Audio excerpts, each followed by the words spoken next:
Bonjour. Ça fait un an, la dernière fois qu'on s'est vu, c'était ici au même endroit. C'est vrai. Comment s'est déroulée la saison pour toi? Bon, la saison s'est déroulée normale, tranquille. Il y a des combattants qui sont venus encore essayer de faire cette année. On a de plus en plus, c'est vrai que le Jiu-Jitsu commence à prendre beaucoup de place vers le sud-ouest. Mais voilà, ça avance petit à petit, c'est sympa. Et tu penses que dans le sud-ouest, justement, cette évolution, elle est un peu liée à la culture aussi, avec les gens qui font du skate, du surf, ou c'est vraiment un public que Jiu-Jitsu? Il n'y a pas toute la partie lifestyle autour? Non, je pense qu'il y a le lien surf et Jiu-Jitsu, parce que quand j'ai commencé ça en 1999, j'étais le premier arrivé là-bas, donc j'étais surfeur à la base, et ça connectait tous les surfeurs, et du coup ça a commencé à une contamination, entre guillemets. Et puis je pense que là-bas, l'identité, c'est plus surf et Jiu-Jitsu. En plus, avec Moscova en place, on a le label. Vous avez une vraie synergie. Oui, complètement. On a bien intégré cette culture. On a intégré, on a mis en place le système de surf et Jiu-Jitsu et ça prend bien. Ok. Tu as beaucoup d'élèves cette année qui combattent? Non, cette année, on est venu au petit comité. On est 5. Et puis, un ceinture blanche et 4 ceintures bleues. Ok. Et puis, voilà, c'est tout. Et c'est toujours les mêmes ou c'est des nouveaux, justement, qui... C'est souvent de nouveaux. Il y a 2, 3 qui sont toujours fidèles à la compétition, mais il y a de nouveaux qui se font emballer par l'envie de se mettre en place le test d'eux-mêmes. Et du coup, il y a toujours de nouveaux. Et justement, comment tu vois cette évolution, toi, du Jiu-Jitsu, alors sur le sud-ouest, qui est ta région?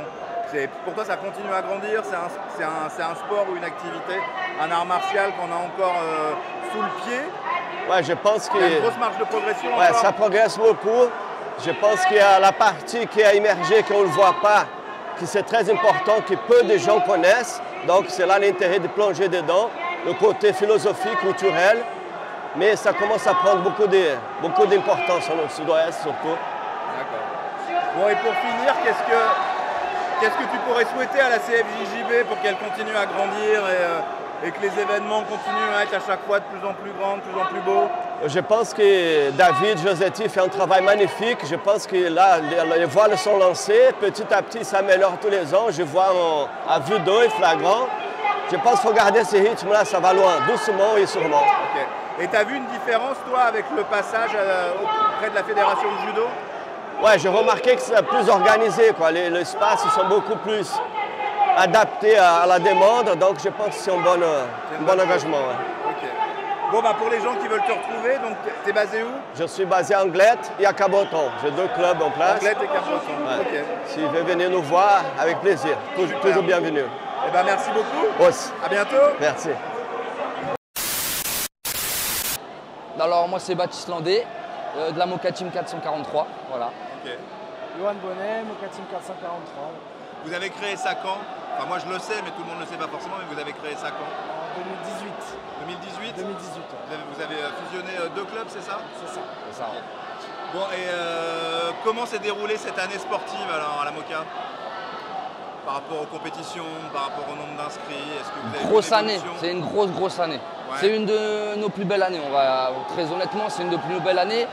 On a un médaillé aux Europes en adulte, ouais. en bleu, de Alan Moté, qui a fait 2e aux Europes. Ça c'était un gros championnat d'Europe, on a quelques médaillés en master. Ouais. Et après, on a fait tous les Open, on était pratiquement sur tous les Open de la CFJJB. On a remporté cette année, grande première pour nous, 4 trophées. Donc 2 à Nantes, 1 en Normandie et 1 à Bordeaux. Donc, vous avez été chercher les trophées chez les autres? Ouais, alors on n'avait pas ça pour objectif et on avait la surprise à chaque fois du coup de finir sur le podium, donc ça c'était plutôt chouette. Donc c'était plutôt une belle saison et beaucoup de licenciés. On doit être aux alentours de 260 aujourd'hui au club. C'est énorme. Et il y a une particularité chez vous aussi, c'est la part d'enfants. Parce que vous avez un gros vivier enfants, qui pour certains maintenant sont plus des enfants. commencent à être des jeunes adultes. Et ils étaient déjà chauds à regarder quand ils avaient 6-7 ans. Maintenant, ils filment à la tête en bleu et en violette. Donc parlez-moi un peu justement de cette approche que vous avez avec justement des enfants que vous accompagnez dès 5, 6, 7 ans jusqu'à l'arrivée en adulte, quoi. Bah, ce qu'on discutait ensemble tout à l'heure, c'est que je pense qu'on a été parmi les premiers à miser sur les enfants en 2011. Donc ça a fait aujourd'hui 12 ans. 12 ans. Qu'on s'est dit, pour arriver à un niveau, pour tirer la bourre dans le haut niveau, nous on a commencé tard, comme beaucoup de Français. Et c'est pour ça qu'aujourd'hui, ceinture noire, il y a beaucoup de masters.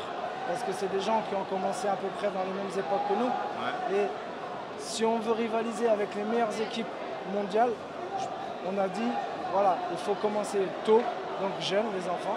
Et en 2011, on a créé avec Baptiste la première section avec nous, les petits. C'est les adultes en bleu qu'on aura aujourd'hui, dont Abdul, qui est en équipe de France, et il y aura Bimourat aussi qui sera là. C'est vraiment 2 élèves qu'on a depuis 2011. On regarde encore les photos, ils étaient tout petits. Et il y en a, comme je te disais tout à l'heure, nous on est vraiment sur la formation et que notre club il soit reconnu pour ça et qu'on continue le relais, de continuer à former et qu'il y en ait d'autres encore qui arrivent. Et il y en a qui arrivent. Il y en a qui arrivent fort derrière. Sans doute peut-être encore plus forcés qu'on va avoir aujourd'hui. Et c'est un vrai, comme il dit Baptiste, cette saison-là c'est un aboutissement parce qu'il y en a qui sont rentrés en équipe de France. On fait des résultats nationaux, internationaux avec Alan qui fait une médaille aux Europes. Pour le petit club qu'on est en province, pour nous c'est une satisfaction parce qu'on a toujours été en progression, plus ou moins vite, mais on a toujours été en progression et on est fiers de ça. C'est vraiment d'avoir été précurseur, on va dire, en France des enfants. Oui, puis d'avoir eu la volonté de le faire, parce que c'est pas facile. Parce que c'est un travail sur le long terme. En fait, plein de gens pensent que les enfants, on peut le faire. Il y en a plein qui ont essayé, qui ont arrêté. Nous, on a ce savoir-faire, je pense. Mais on sait que c'est la clé du succès, quoi. Pour un club, c'est important. Et puis il y a la satisfaction aussi de se dire que tu te retrouves avec des gamins qui ont 15, 16, 17, 18 ans, qui sont bleus, mais qui ont 12 ou 13 ans de jiu-jitsu dans les pattes. Exactement. Exactement. Et par rapport aux bleus qui s'entraînent 3 fois par semaine, c'est clair. C'est une voiture de course, quoi. C'est réglé au millimètre. Ouais. C'est ce qu'on disait tout à l'heure, c'est qu'aujourd'hui, quelqu'un qui ne nous connaît pas, il vient dans notre club, il voit un petit jeune chez nous, une ceinture bleue, il se dit oh, je vais pouvoir tourner tranquille. Et quand il prend le gars, après il nous dit mais c'est qui lui? Donc c'est marrant, après nous on le sait. Ouais. Mais pour les gens qui savent pas, c'est marrant, voilà. C'est vrai, c'est vrai. Et justement, alors pour parler des enfants, comment ça se passe justement avec la CFJJB et le développement justement de cette partie-là? Je laisse Baptiste parce que Baptiste est vraiment aujourd'hui reconnu au sein de l'équipe de France. Oui, puisque tu fais partie toi de l'équipe de France. Ouais, je suis entraîneur adjoint de l'équipe de France. J'ai eu la chance d'être choisi. Ouais. Donc j'ai eu la chance de faire cette première année avec eux. En termes de développement, franchement, c'est magnifique. On n'a jamais eu autant de compétitions enfants. Il y a plusieurs formats, la Kids League, avec des formats de poule, avec des diplômes. Il y a la format élimination, open élimination. Donc ça, c'est vraiment chouette. Ça développe vachement et on le sent. On le sent que du coup, les clubs développent dans leur club les sections et ça dynamise. Je le vois, ça dynamise énormément. Et du coup, ça a fait une vraie cohérence. Là, avec l'équipe de France aujourd'hui, il y a un peu plus de juvéniles que d'adultes. Et c'est vraiment, je pense, le travail qu'il faut faire, c'est vraiment depuis le juvénile pour vraiment un jour qu'on arrive à faire des résultats vraiment à l'international.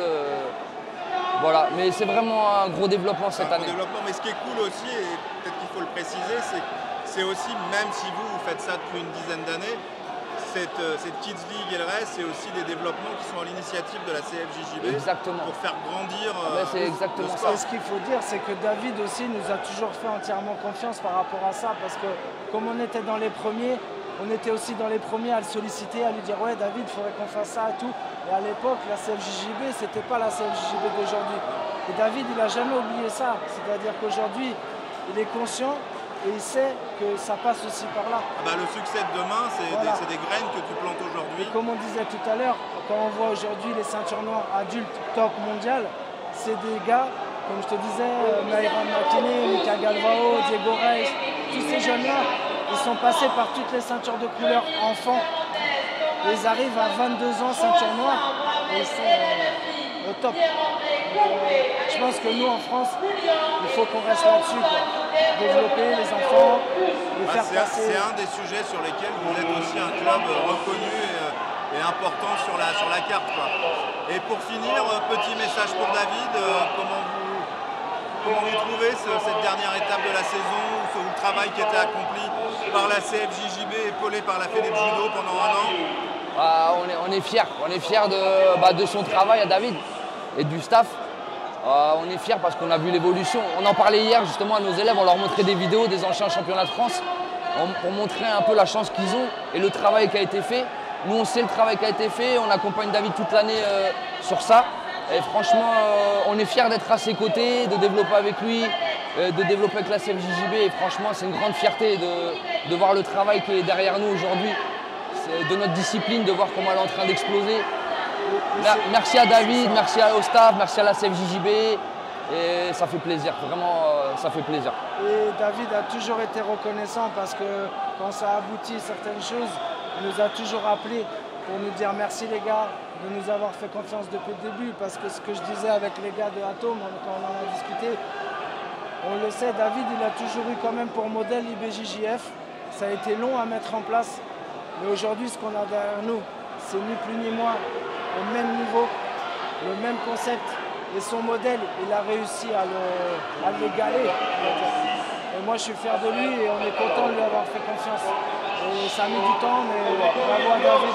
Bravo à lui. Bon, et pour ceux qui veulent venir déposer donc leurs enfants chez vous êtes à Nantes? On est à Nantes, à côté du stade de la Beaujoire. Okay. Alors, juste à côté, on ne peut pas nous louper. Et voilà, vous êtes les bienvenus. On essaye d'être le numéro 1 centre de formation en France pour les enfants. Voilà, il y en a qui arrivent, on se bagarre et voilà, vous êtes tous les bienvenus. On s'occupera bien des enfants et on donnera le maximum. Merci à vous tous et merci à Public Domaine. Merci les gars, à bientôt. Merci. Bonjour, alors moi c'est Patrick d'Athlète on the Mat. Et moi c'est Eno d'Athlète on the Mat. Voilà, donc on est là pour les championnats de France. Atom est partenaire de la Fédé depuis combien de temps? Alors de mémoire, sans me tromper, ça va faire 6 ans. 6 ans? Ouais, 6 ans, ouais. D'accord. 6 ans et on voit depuis 6 ans, ça part en flèche, c'est monstrueux. D'accord. Et c'était un souhait que vous aviez d'être partenaire? Ça nous semblait logique. La CFJJB commençait vraiment à être présente. Je veux dire, tous les Open qu'on voit en France et qu'on voit les championnats de France, c'est que des trucs, c'est de la réussite. Donc ça nous semblait normal de participer à l'émancipation du JB français. On est dans la CFJJB d'une part, et puis on voit maintenant il y a beaucoup de sponsors, donc c'est très bien. Okay. Atom, c'est une marque que vous avez créée il y a combien de temps? Alors on a commencé ça en 2013. Alors il y a pas mal de podcasts qui ont tourné où on expliquait vraiment tout, mais c'était en 2013 avec 2 copains, donc Stéphane et Georges-Henri.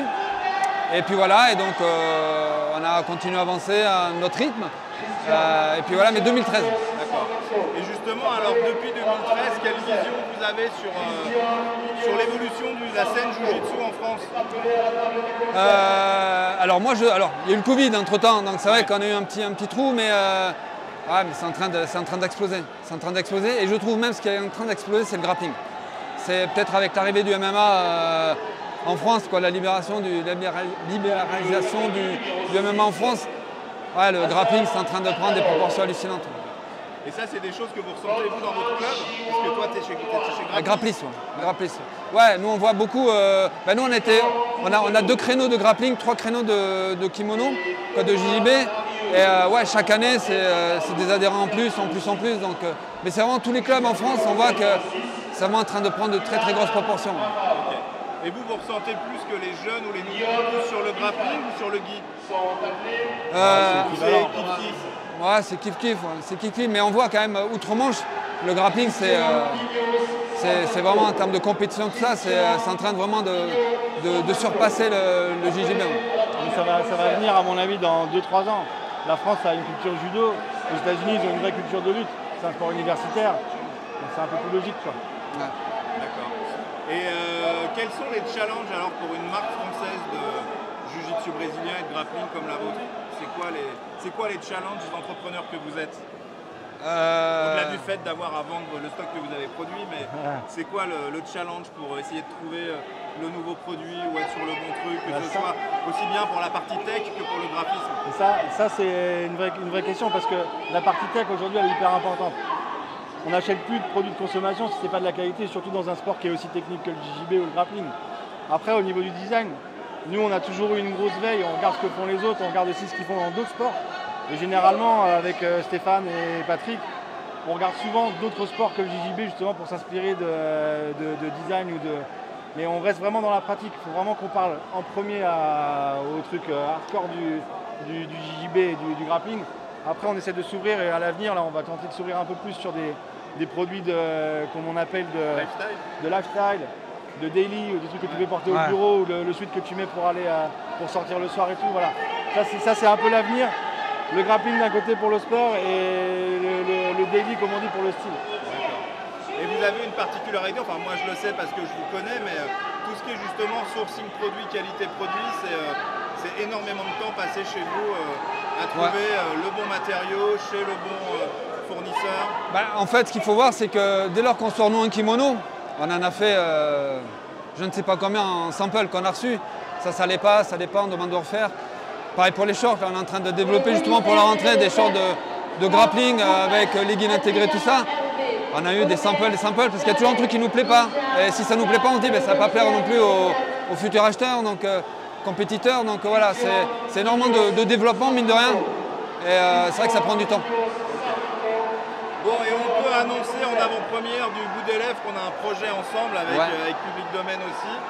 Et qu'Atome sera la première marque mondiale peut-être, on va dire européenne pour être sûr, mais à ma connaissance mondiale, à faire une collab avec un jeu vidéo. Ouais, avec un jeu vidéo, donc c'est prévu, en tout cas très rapidement là, sortir au moins les premiers visuels. À la fin de l'été. Voilà, fin de l'été, et puis effectivement pour fin d'année, la sortie du jeu d'une part. Ouais, c'est top. C'est un top parce que moi en plus ça me parle, parce que c'était mon époque à l'époque. Tu as joué dans les années 90, et là, il y a une suite qui sort. Ouais, mais là tu es en train de dire à tout le monde que je suis vieux. Non, t'es pas vieux, t'as mon âge. Ça va là. Mais c'est un jeu qui a fait. Donc non, on est sûr. En tout cas, on est super content de cette collab. Et justement, on espère que ça va nous permettre de franchir un petit cap et puis voilà. Grandir un peu à l'international. Exactement. Okay. Et pour finir, un petit mot par rapport au fait justement donc, que vous travaillez avec la CFJJB depuis un certain temps, voir le travail qui a été accompli aussi bien pour le championnat d'Europe que tous les événements toute l'année et ce final au Grand Dôme. Quel regard vous portez justement sur tout le travail fait par la CFJJB?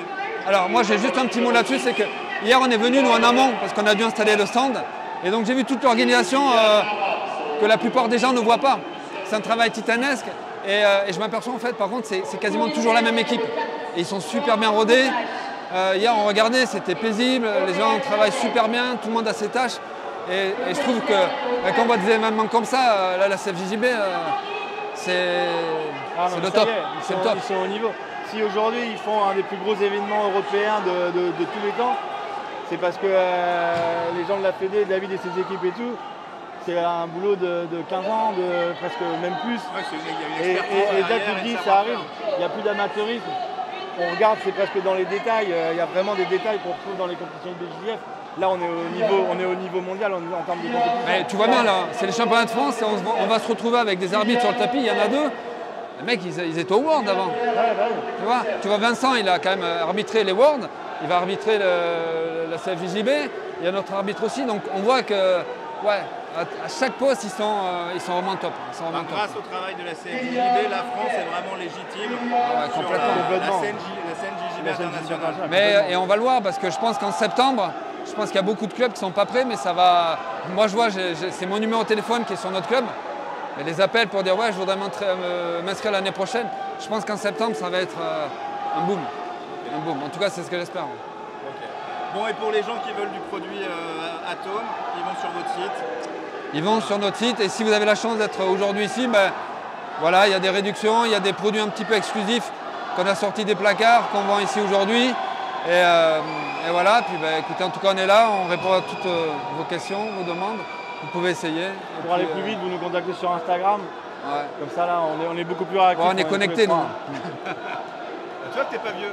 Ah, mais c'est mes enfants qui sont Qui jeunes. répondent. Ouais. Bon bah merci les gars. Merci très à vite. vous. Merci à vous. Bien. Ciao. Ciao. Bon Hugo, moi je suis ravi de te retrouver parce que c'est avec toi que j'ai commencé il y a longtemps. Quelques années en Il y a arrière. quelques années en arrière, on payait en francs, je crois encore à cette époque. Non, Non, pas quand même, Non, t'exagères. quand même pas. T'exagères, t'es parti loin là. Le Pride existait encore. Voilà, on va Voilà, dire ça comme ça. voilà, on va dire ça. Non, je suis content parce que c'est vrai que je t'ai pas vu l'année dernière. Quel résumé, toi, déjà en coach, tu peux nous faire de ta saison 2022-2023? Bah écoute, c'est vrai que alors, cette année, je suis principalement focus sur mon fils. Vraiment, c'est vrai que cette année, j'ai mon équipe qui va un petit peu moins en compète. Voilà, Il y a des cycles. Voilà, il y a des cycles comme ça. Voilà. Et à la rigueur, je vais dire, ça tombe peut-être bien à ce moment-là parce que j'ai mon fils qui veut vraiment se lancer, qui revient en compétition. Il avait arrêté en 2018, voilà, au dernier championnat de France qu'il avait fait en 2018. Qu'il avait gagné? Non, je l'ai fait arrêter la compétition parce qu'il avait trop de stress. Okay. Voilà, la pression du père, entraîneur, qui fait de la compète, etc. etc. Donc voilà, on a tout stoppé et je lui ai dit voilà, la compète pour moi c'est juste un plus, tu as envie de le faire, tu en fais, sinon c'est vraiment une petite partie du jiu-jitsu. Et là, l'été dernier, il m'a dit écoute papa, j'ai envie de me remettre à fond à la compète. C'est venu de lui, ouais. C'est venu de lui, voilà, vraiment de lui directement. Et du coup, voilà, on a enchaîné toutes les compètes cette année. Il a performé, il a fait à chaque fois premier ou deuxième sur toutes les compètes. Il a fait champion de France en Nogi, champion de France Nogi. L'Open de France aussi, il a gagné. Voilà, il a bien performé. Donc c'est vrai que cette année, je suis plus focus sur ce projet. Voilà. Donc, et justement, c'est bien que tu nous parles de ton fils parce qu'on a eu cette conversation-là avec les gars de la Moka Team. Et est-ce que toi, par rapport à ton club, justement, c'est important d'avoir ce vivier de jeunes et de faire débuter du jeune à 6, 8, 10, 12 ans, là où nous, ce sport, notre génération, on l'a plutôt découvert à 20, 25, 30, voire 35 pour certains? Alors écoute, nous on a commencé en plus, alors nous je pense qu'on a été un des premiers clubs en France depuis que je suis installé dans le sud, donc à côté de Cannes. On a démarré les enfants, ça devait être en 2010 je dirais, ça fait déjà 13 ans. Après on a toujours un groupe d'enfants qui performe, voilà, on a un gros groupe d'enfants. La passerelle, elle est difficile vraiment à l'adolescence. On le voit nous depuis des années. À un moment donné, on avait un gros groupe d'ados, mais qui après s'éparpille parce qu'il y a les études, parce qu'il y a les premières petites copines, les premiers petits copains. La vie fait que voilà. Donc c'est compliqué. C'est vrai que l'adolescence, voilà, c'est soit le passage entre quand ils sont petits, ils commencent à 5-7 ans, à devenir adultes, il est compliqué vers 14-18 ans. Voilà. Alors après, si on a un groupe, là c'est le cas, on est en train de récupérer un groupe de jeunes qui sont potes avec mon fils. Donc du coup, voilà, on commence à avoir une émulsion d'ado, mais qui commence ado. Donc quand il commence ado, c'est encore différent. Donc après, on verra par la suite ce que ça donnera. Mais voilà. Mais c'est important effectivement les enfants qui commencent tôt. Voilà, je vois mon fils, ça fait maintenant 8 ans qu'il fait du jiu-jitsu. Donc il a 15 ans, il a commencé à 7 ans. Voilà, donc forcément, tout de suite, on n'a pas eu cette chance. Non, on n'a pas eu cette chance. Et justement, par rapport à nous, quand on avait son âge, en tout cas quand on a débuté, comment tu vois, toi, l'évolution de la scène JJB à l'international, mais surtout en France, avec le travail de la CFJJB? Là, c'est sûr que la CFJJB elle avait fait un travail énorme depuis des années. Alors moi, j'étais vraiment dans la CFJJB pendant plusieurs années en tant qu'arbitre, etc. J'ai laissé ma place maintenant, voilà, aux gens un peu plus jeunes que moi. J'ai pris ma retraite. C'est une retraite de sportif professionnel. Ouais, voilà, c'est ça. Et après, voilà, comme je dis, en fait, tout s'emboîte bien pour que je m'occupe pleinement de mon fils aujourd'hui. Donc ça, c'est cool. Mais là, la CFJB, depuis qu'elle est rentrée à la Fédé de judo, ça a pris un essor énorme. Je vois aujourd'hui, on se retrouve avec plus de 2000 combattants aujourd'hui au championnat de France. C'est un truc de fou, donc c'est énorme. Et c'est vrai que maintenant les enfants se déploient de plus en plus dans la plupart des clubs, on le voit, les compétitions enfants. J'ai organisé une compétition enfants là, il y a 15 jours à Mandelieu. Sur une petite Kids League, il y avait quasiment 200 enfants. Donc c'est génial, on a fait ça. Voilà, donc De toute façon, dans tous les sports, on sait très bien que l'essor passe par les enfants. Et puis après, ceux qui passeront en adulte et en feront quelque chose après, c'est un peu plus difficile. Mais le niveau monte énormément. On voit les gamins, ils ont des niveaux, maintenant ils font des trucs de fou que même nous, on n'est pas capable de faire. Donc non, il y a un gros travail de la CEJB et des clubs en France. Et par rapport aux sections que tu as chez toi, aussi bien les enfants, puisqu'on en parle, que les adultes, le moteur, c'est plus le gi ou le no-gi? Alors, moi, le truc, c'est que c'est pas moi qui m'occupe de la section enfant chez moi. C'est un de mes élèves. Et lui, il préfère le kimono. C'est un ancien prof de judo. À la base, il est très kimono. Moi, avec la vieillesse qui avance, je suis de plus en plus no-gi. Parce qu'ayant des douleurs partout, c'est moins contraignant pour le corps le no-gi, même si c'est plus explosif. Mais derrière, c'est plus facile de glisser, de quoi que ce soit, parce que dès que moi j'ai de l'arthrose partout, hein, c'est bonne chance pour les jeunes qui nous regardent pour plus tard. Les doigts, les hanches, les genoux, le dos et la tête à l'ouest, j'en passe, bref. Donc c'est vrai que dès qu'on prend un kimono sur le passage, sur les jambes, sur le pantalon et tout, c'est douloureux pour moi. Donc j'ai tendance moi à aller plus vers le no-gi maintenant. Mais bon, en France, on reste quand même plus gi. Mais je vois quand même que, après, on ne va pas se le cacher, hein, et moi je le dis depuis plusieurs années, hein, un mec comme Gordon Ryan, il est en train de faire exploser le no-gi dans le monde entier. Et il n'y a personne d'autre que lui, c'est comme McGregor, qui a fait McGregor au MMA. Gordon Ryan fait la même chose en termes du jiu-jitsu et du no-gi dans le monde. Donc je pense qu'au fur et à mesure, on va passer sur un essor supplémentaire sur le no-gi. Une nouvelle génération de no-gi. Et puis qui vient aussi pour certains, pas en tant que pratiquant, mais en tant qu'amoureux du sport, du MMA. C'est ça, déjà voilà, ça va plus ressembler à la partie sol du MMA. Même visuellement, on ne va pas se le cacher, un combat de grappling va être quand même plus agréable à regarder, plus vif qu'un combat en kimono si ça se tient.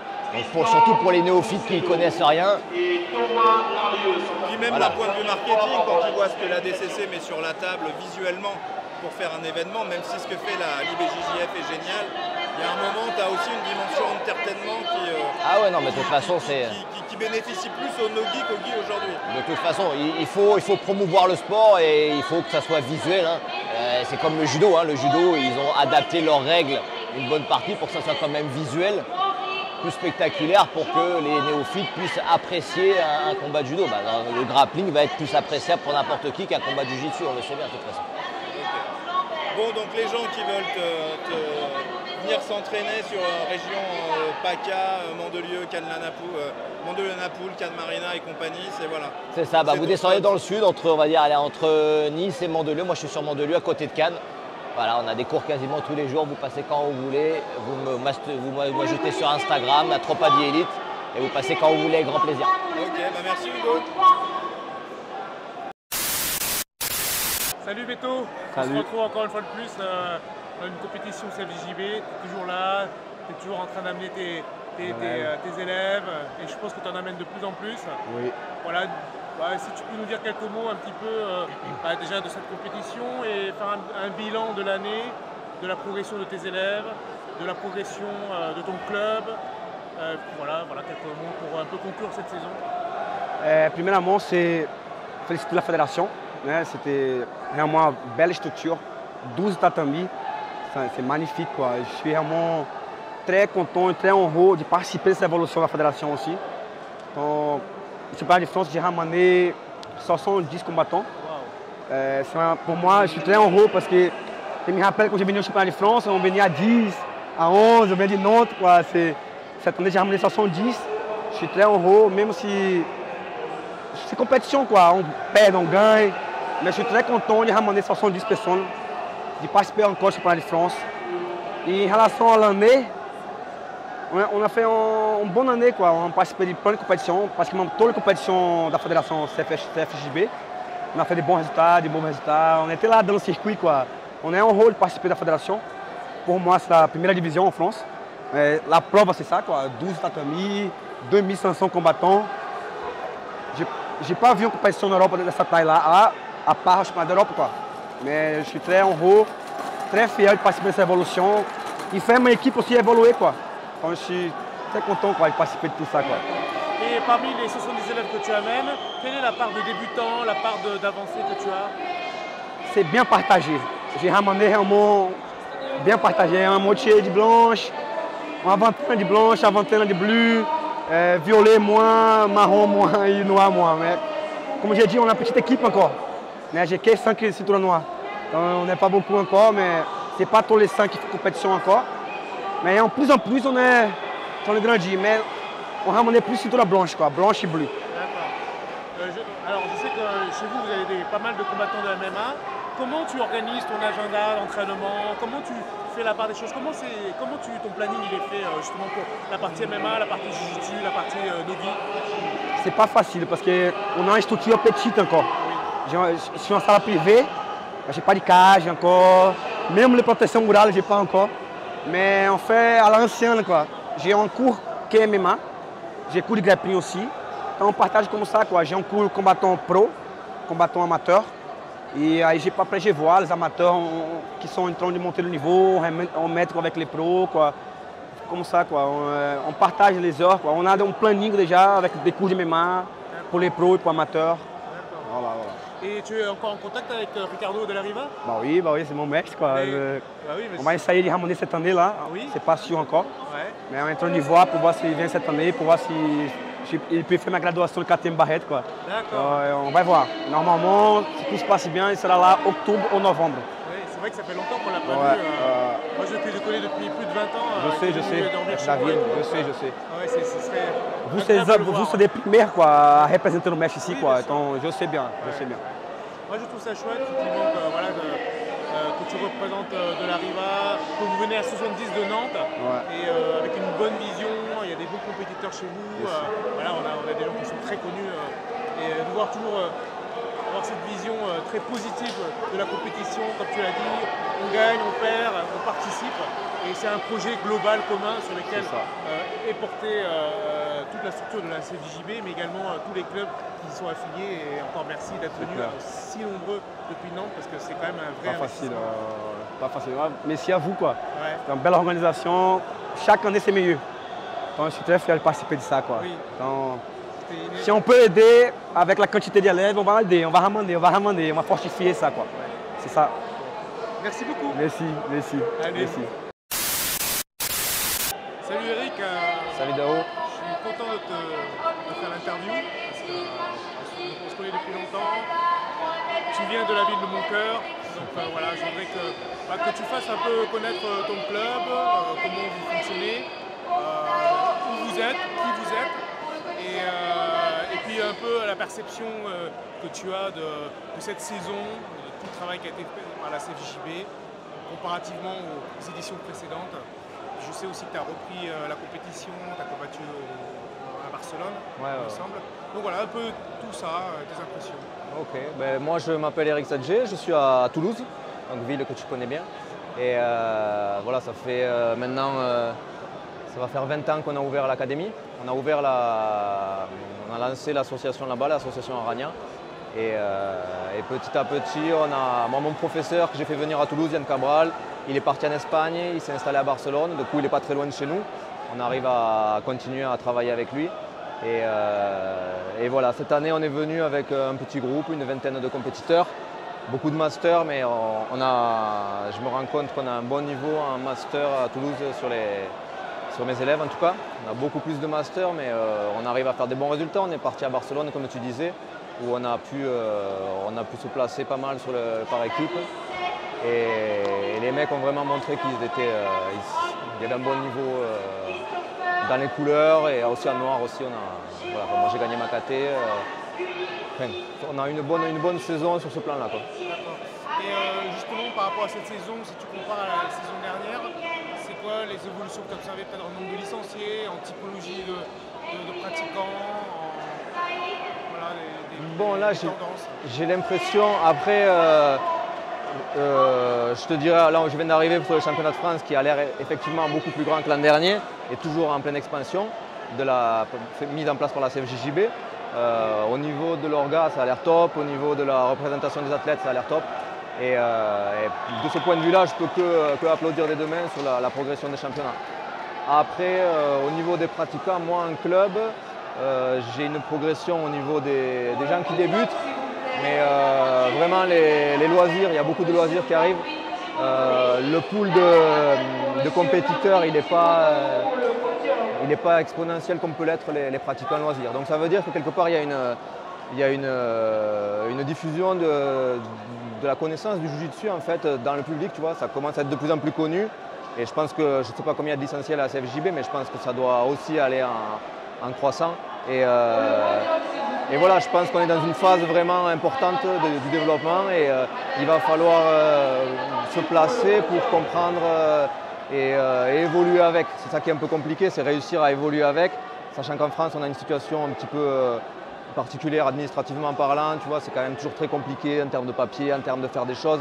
C'est pas aussi simple que dans des pays plus libéraux, on va dire. Et voilà, donc moi, là, j'essaie de mettre en place un système pour aider les gens en fait, qui sont dans une situation un peu particulière, qui veulent monter des clubs, qui veulent peut-être avoir un suivi technique, peut-être essayer de faire aussi des choses de formation plus pédagogique, tu vois, pour les aider aussi à être des bons professeurs. Et, parce que ce n'est pas tout le temps le cas, tu peux être un bon jujitsuka mais être nul en professeur, ça on le sait. Et j'essaie de mettre en place quelque chose comme ça. Je suis aidé, bien sûr, je ne suis pas tout seul, je suis avec des gens et j'essaie de me faire entourer au maximum. Et voilà, ça on est en train de le mettre en place et j'espère que dans les années qui viennent, on va pouvoir aider à notre manière les gens qui sont vraiment à la base, c'est-à-dire les professeurs. Ouais, j'ai vu une communication là, justement sur les réseaux de ce programme que tu voulais mettre en place et ça allait dans le sens de la question que j'ai posée, c'est quel était tes projets pour le futur? Mes projets, c'est ça. Moi, ce que j'aimerais bien, c'est évidemment continuer à développer le club à Toulouse, qui est ma souche. Et aussi réussir, comme je te disais, en fait, moi j'ai commencé, j'étais en bas, je ne connaissais rien, j'ai appris le jiu-jitsu en faisant, j'ai appris à enseigner en faisant, j'ai connu des écueils, j'ai connu des échecs, j'ai connu des réussites. Et le chemin que j'ai fait, ça m'a donné un recul et ça me permet aujourd'hui peut-être de proposer cette expertise, on va dire, aux gens qui sont dans la situation où moi j'étais il y a 20 ans. Tu vois. Donc moi j'ai un recul sur comment créer un club et arriver à là où on en est aujourd'hui. Et encore une fois, je suis entouré de plein de personnes qui ont d'autres compétences et d'autres capacités que moi j'ai pas du tout. Tu vois. Et avec tous ces gens-là avec lesquels j'ai réussi à m'entourer, j'aimerais pouvoir développer un truc vraiment pour que quelqu'un qui a besoin d'aide, quelqu'un qui veut progresser en technique, quelqu'un qui veut devenir un bon prof, quelqu'un qui veut peut-être que son club prenne un petit peu d'ampleur et puisse se dire ah, ces gars-là, ils sont passés par là, ils peuvent nous aider, tu vois. En tout cas,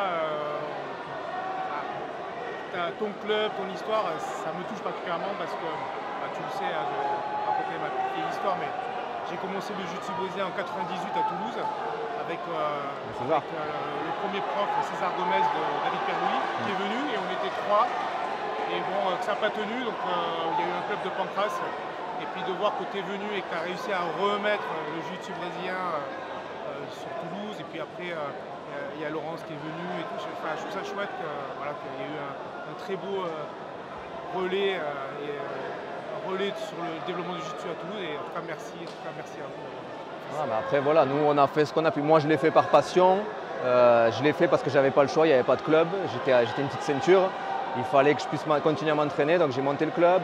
Ça a pris de l'ampleur, mon prof Yann est arrivé, c'est devenu plus gros et voilà. Et comme il y a un écho, le public vient et qu'on essaie quand même d'être bienveillant avec les pratiquants, on essaie vraiment que ce soit, ils viennent pour se faire plaisir. Évidemment, il y a les compétiteurs qu'on va taper un peu plus dessus, mais les pratiquants lambda, il ne faut pas qu'on les oublie et c'est eux qui font que les clubs prennent de l'ampleur et que ça se développe, quoi. C'est marrant parce que le sujet des compétitions, c'est un sujet très particulier. J'en parlais avec les frères Olivier. Et c'est vrai que tu as des profs qui étaient des compétiteurs qui ne mettent pas tant de pression que ça à leurs élèves pour faire des compétitions. Et dans des clubs où vraiment ça pousse à faire la compétition et on se retrouve avec plein de gens en compétition et ça devient le circuit naturel de développement. Après, je pense que les compétitions, c'est une phase. Il y a des gens qui vont faire la compétition 2-3 ans et ils vont arrêter. Il y a des gens qui vont arrêter, qui vont reprendre. Il y a des gens qui vont faire les compétitions tout le temps. Enfin, c'est quelque chose de très personnel. Ouais. C'est très personnel. Moi, je vois la compétition, j'en ai toujours fait. Donc, en gros, ça fait 20 ans que je fais de la compétition. Tu vois. Et quand j'ai eu ma noire, j'ai continué. Et là, c'est marrant parce que rétrospectivement, je vois toutes les générations avec qui j'ai combattu, tu sais, je regardais les Lucioni, les Gaillard, les Parisiens et tous les profs qui sont en France de ma génération. S'ils ont fait de la compète, dans ma caté plus ou moins, je les connais, tu vois. On s'est pris, on s'est rencontrés. Et ça tisse des liens aussi forts, tu vois, entre les professeurs et entre les clubs. Mais c'est vrai que voilà, moi je ne force pas les mecs à faire de la compète parce que moi je suis un compétiteur, tu vois. Je vois le mec, il veut en faire, il peut. Il veut pas, je lui pose la question pourquoi et j'essaie de comprendre. Mais après, voilà, c'est une démarche qui est vraiment particulière et qui, à mon sens, est bonne pour améliorer ton jiu-jitsu. Mais c'est pas nécessaire, quoi. Moi, je dis, c'est mes petites pensées, mais je pense que, tu vois, il y a des sujets comme par exemple l'antifragilité.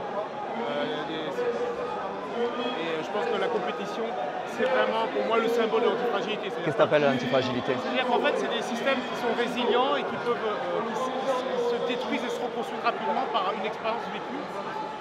Et c'est-à-dire que quand tu rentres sur le tapis, avant de rentrer sur le tapis, il se passe plein de choses dans ta tête. Tu as du fantasme, tu imagines plein de choses. Le moment où tu mets le pied sur le tapis, tout ça disparaît et tu es retour au concret, au monde réel. Et tu sors de là en ayant des perceptions que tu n'aurais jamais imaginées 5-6 minutes avant. Et c'est ça pour moi l'antifragilité, qui est pour moi le contraire de la fragilité et qui n'est pas le synonyme de la robustesse. Donc, mais après, c'est mes pensées à moi. D'accord, c'est intéressant. Ce qui est bien avec le jiu-jitsu, c'est que tu peux développer, approfondir dans des domaines voilà, cognitifs, physiques, philosophiques à mort.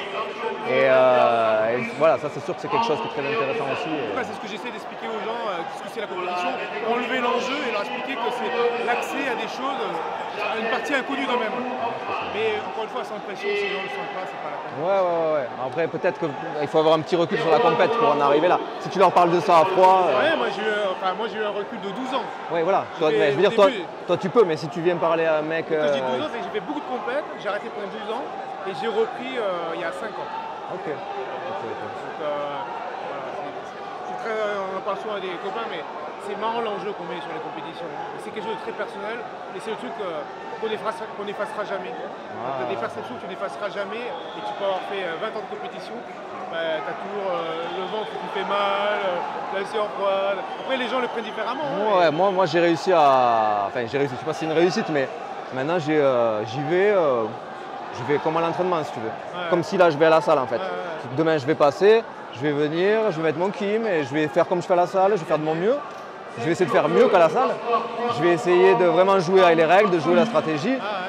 Mais je ne me mets pas de pression inutile. C'est comme ça qu'il faut le prendre. Mais ce qu'il faut, c'est que parfois tu te dis, tu le prends comme ça, tu fais un complet comme ça.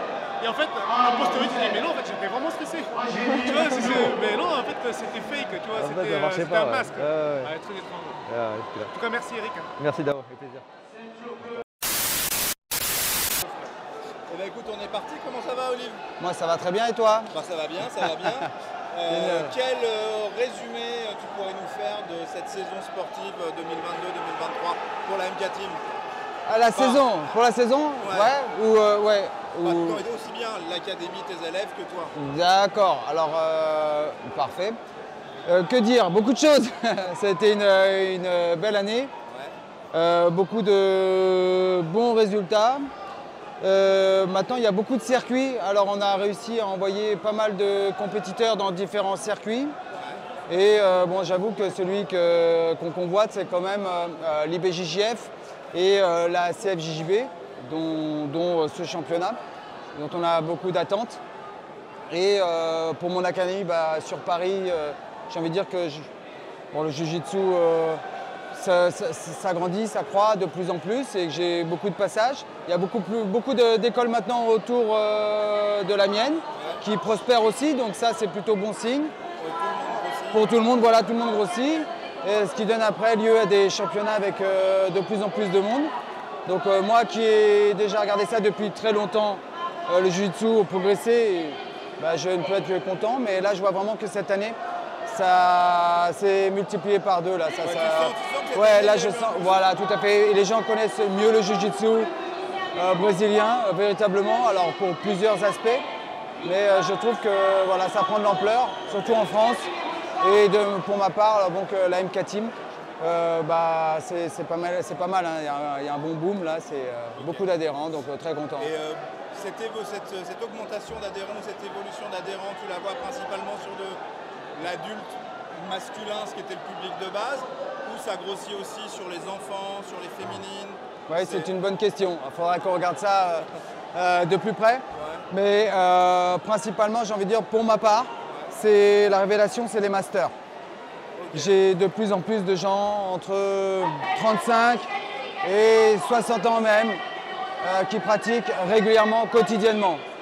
Ensuite, les adultes, j'en ai, mais pas autant que les masters, et qui se dirigent vers la compétition, beaucoup moins en adulte. Avant, j'avais beaucoup de gens qui étaient très motivés pour faire de la compétition en adulte. Là, beaucoup moins cette année. Pour les enfants, par contre, là, j'ai envie de dire que ça prend de l'ampleur. J'en ai de plus en plus. Cette année, on a fini premier du championnat de la CFJJB chez les enfants, grâce aux affiliations de la MK dans toute la France, où ils ont fait un gros travail sur les jeunes et les ados. Et on peut le constater aussi, moi, au sein de la MK Team Paris, qu'il y a vraiment beaucoup d'engouement pour la discipline, malgré que ça soit très rugueux. J'ai envie de dire que la perte, on va dire, ça serait surtout sur les adultes compétiteurs. Là, j'en ai vraiment beaucoup moins. Ça s'explique pour plein de raisons, notamment le fait que c'est très dur d'être professionnel en jiu-jitsu brésilien. Donc c'est sûr qu'il faut s'accrocher pour en faire son métier ou devenir professionnel. C'est sûr. Voilà. Tu parlais de tes différents clubs affiliés. Si tu devais faire un calcul rapide, en regroupant toutes les MK Team en France, tu as combien d'élèves sous ta coupe? Je me suis posé la question et je n'ai pas le chiffre exact, mais je pense qu'on est bien au-delà des 1200, 1300 adhérents maintenant, en sachant qu'on a des écoles aussi en Outre-mer. Et comme j'ai dit aussi, donc dans la France, chaque école maintenant grossit x2. Donc imaginons que moi déjà j'ai à peu près 400 à 500 adhérents rien que sur mon club. Chaque affilié à raison d'une dizaine d'affiliations, on a vite fait de tomber au-dessus des 1000. Voilà, j'ai pas fait le calcul, mais ça serait intéressant de le faire. Donc j'ai cette chance, c'est pour ça qu'aujourd'hui on est bien représenté sur ce championnat. C'est ça, parce que ce qui fait aussi notre force, c'est que tu as réussi à déléguer et il y a une capillarité dans toute la France. C'est ça. Là où la marque MK Team est voilà, c'est ça, c'est un peu comme, voilà, c'est ça, on va dire une marque française, c'est bien. Mais bon, c'est vrai que je fais beaucoup de récupération des clubs qui ont déjà un gros effectif et qui viennent se rattacher à la MK Team, par exemple pour les championnats comme ça, pour la MK Team France. Moi, je supervise et je viens faire des visites et puis aussi eux viennent sur des regroupements qu'on peut faire aussi sur Paris. Mais c'est vrai que c'est pas moi qui ai monté du tout toutes ces filiales, c'est des clubs récupérés où ils font du bon boulot chacun dans les villes où ça grossit. Je pense au Havre, Rennes en Bretagne, autour de Paris, à Osgore, à Nice où ça marche très bien. Donc grâce à eux surtout on a pu faire par exemple terminer premier pour les enfants, il a fait un gros travail. Le Havre fait aussi un beau travail aussi pour les jeunes.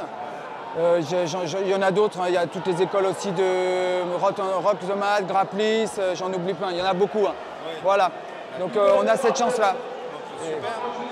Et bonne question rituelle pour finir que je te pose tous les ans au même endroit. Je l'attendais. Voilà, celle-là, la fameuse. Non, ton ressenti par rapport à ce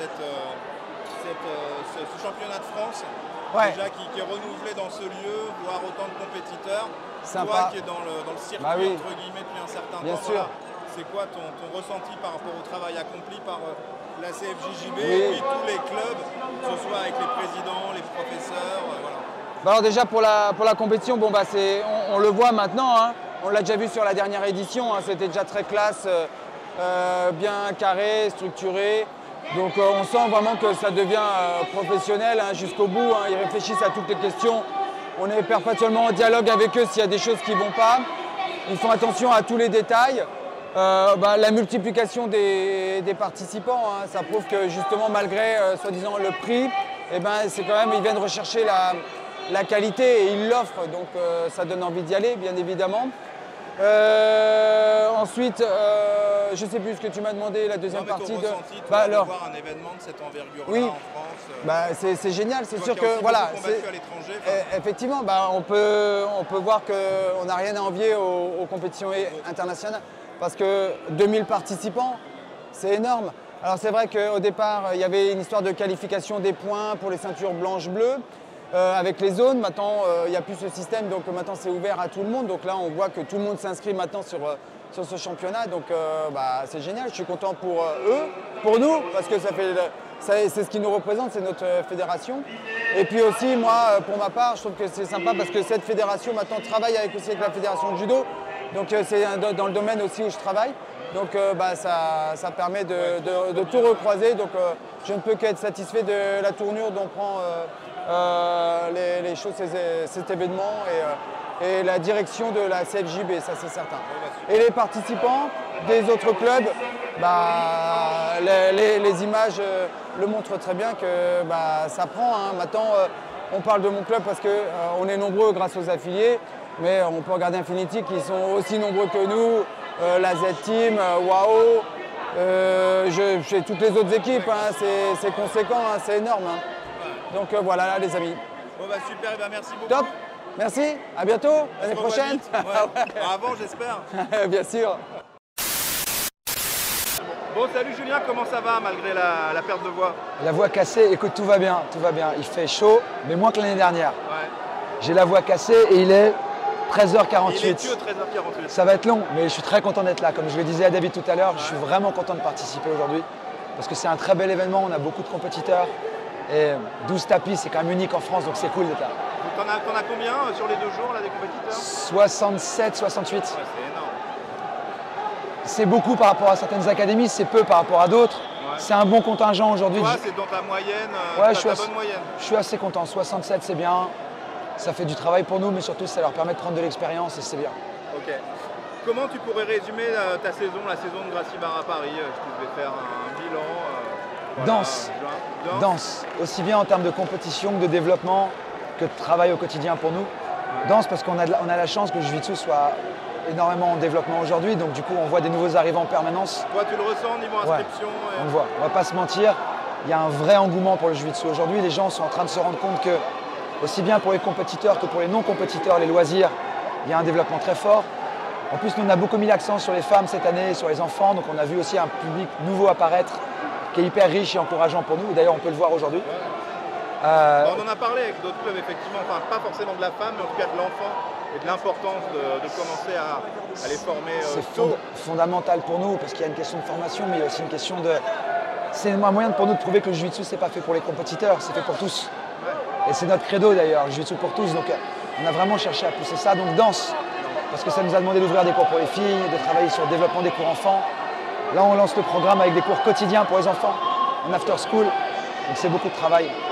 Après, en compétition, on danse aussi, parce qu'il y a beaucoup d'événements maintenant, et que ça peut nous permettre de les faire combattre quasiment toutes les semaines ou tous les 15 jours. Donc ça demande de mettre en place des moyens et du staff pour pouvoir le faire. Il y a une logistique derrière. Donc non, c'est danse, mais honnêtement, c'est du plaisir, j'en suis très content. Moi, quand j'ai commencé, on avait 3 compètes dans l'année. On se battait pour pouvoir faire les Worlds, et les Europes sont arrivés en Europe. Là, on a moyen d'aller combattre toutes les semaines, donc c'est super. Ce genre d'événement-là, c'est incroyable. Incroyable. Voilà, on en avait déjà parlé à l'époque des Europes, mais pour toi, en termes de qualité de plateau, d'accueil et surtout quantité de combattants, on est maintenant au niveau de l'IBJJF. On est sur un très très bon niveau. Je crois que c'est 2100 participants, plus de 300 black belts. Aujourd'hui, il y a peu de championnats qui peuvent se targuer de ça, donc pour le coup, bravo. Joli plateau. Bravo la CFJJB. Et je crois savoir que c'est encore une fois de plus en plein développement, je sais pas. J'ai cru entendre parler d'un nouveau lieu. C'est vrai. En fait, on s'est rendu compte qu'on avait besoin de densifier encore notre offre. Conclusion, on avait déjà l'académie Place de Clichy. Ouais. On a ouvert celle de Paris-Vaugirard, Porte de Versailles, il y a 3 ans. Et là, on pousse les murs. Donc on a décidé d'ouvrir à partir du 4 septembre, Paris, Porte de Champéret, qui sort de terre. À un moment où je vous parle, j'ai travaillé encore sur les plans il y a quelques semaines pour pouvoir là, on construit les vestiaires cette semaine. Ok. Et donc c'est dans Paris, ça reste dans Paris. Porte de Champéret, 4 septembre, 15 boulevard Gouvillon-Saint-Cyr. Ok, d'accord. Bon. Donc c'est un joli challenge pour nous.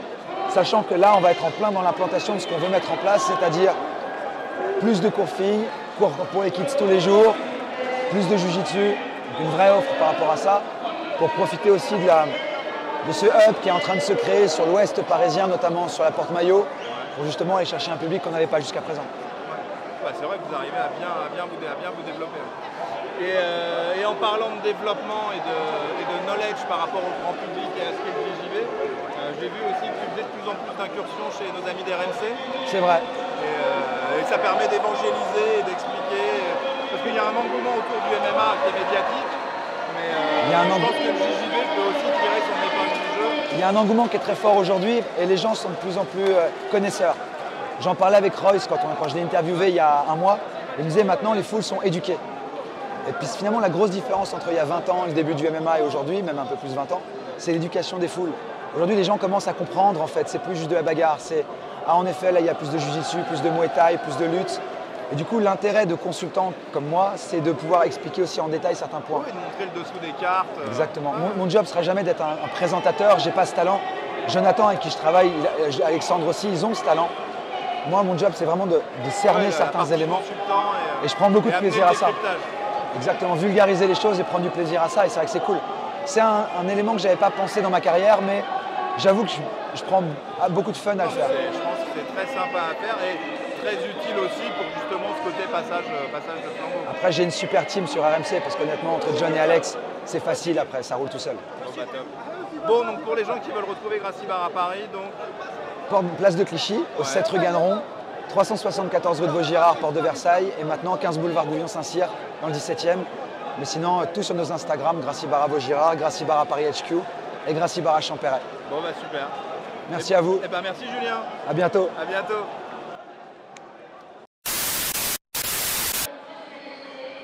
Bonjour Salah. Bonjour, ça va? Ça va? Qu'est-ce que tu as entre les mains? Tu veux le mener demain sur le tapis? Ouais, je veux l'amener. En fait, c'est une planche que j'attendais depuis un moment. C'est la planche public domaine. En fait, c'est une planche. Les gens n'ont pas fait attention, mais il y a plein de termes de Jiu-Jitsu. La première planche qui avait été faite, elle était kiffante. C'était Elio qui portait, je crois que c'est Rickson. Rorion qui portait Rorion. Du coup, celle-ci, je l'avais prise. Celle-là aussi, ça va être de la déco. Ça va être dans ma future académie au mur. Ah, très bien. Alors, parle-nous de ta future académie. Ben, on est en train de chercher, on est sur Strasbourg, on est près de 300 licenciés dans le club et du coup ouais, le club évolue super bien, on a beaucoup de compétiteurs, on a des non-compétiteurs, on a vraiment fait un club familial où les gens se sentent bien. Les tatamis sont devenus trop petits, donc maintenant on cherche quelque chose de plus grand histoire de pouvoir dissocier les cours. Justement, tu sais, l'objectif des interviews qu'on va faire là pendant ces 2 jours, c'est aussi de demander aux parties prenantes de notre sport de faire un bilan par rapport à l'année dernière. Qu'est-ce qui s'est passé cette année? Quels sont les plus? Quels sont les apports positifs apportés par la CFJB/IBJF pour vous, professeur? Qu'est-ce que vous observez comme changement et les axes d'amélioration? Nickel. Mais en fait, vraiment, nous, on voit par exemple, je vais te parler perso de mon club, je vois qu'en fait, le nombre de licenciés a augmenté de manière exponentielle, si tu veux. On a progressé comme la CFJJB progresse. Ce qui a plu par rapport à l'année dernière, ça s'est professionnalisé, on le voit. Hein. C'est de plus en plus, c'est des compètes qui sont de mieux en mieux organisées, tout est calibré, tout est calculé. Et du coup, on le voit, on l'a vu sur les Europes, on l'a vu à la Coupe de France Nogi, on l'a vu ici. Beaucoup de participants, énormément de combattants dans toutes les catégories. Moi, je suis en Master 3-4, en ceinture noire, on est 13-14. Ça, il y a 10 ans, j'étais seul, on était 2. J'étais pas noir, mais voilà. Mais non, vraiment, on voit que c'est la professionnalisation en fait du sport, vraiment.